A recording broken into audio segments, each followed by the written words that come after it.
6.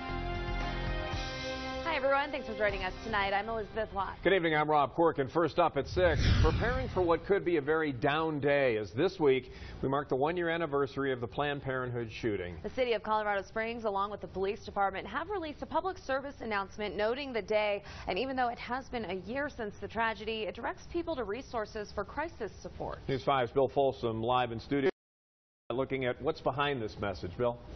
Well, the police department has victim advocates who help in the aftermath of all violent crimes. The scale of this one, however, makes it unique. So many people potentially impacted, they put out a message saying there are people to talk to if you just call.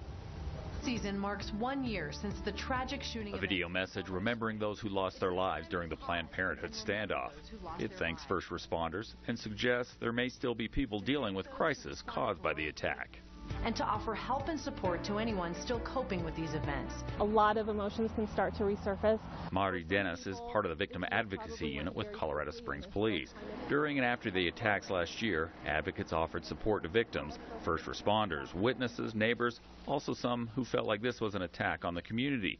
So many people, the 211 information specialists with United Way offered assistance. You may want to find a resource for not only yourself or for somebody else, and so 211 is that way for someone to connect to that. 211 is included in the new public service video, a reminder of the resource that may be necessary on the anniversary of the tragedy. Having a connectivity point for a community is a key factor. Even for people who were not involved, sometimes when a mass incident happens in the community, if they had traumatic experiences in the past, sometimes that reawakens a lot of their fears. So before the anniversary happens, resources are on the ready in case it causes negative reaction. So this is just a way to be a little bit more aware of what's happening with ourselves, with our family members, to provide that support.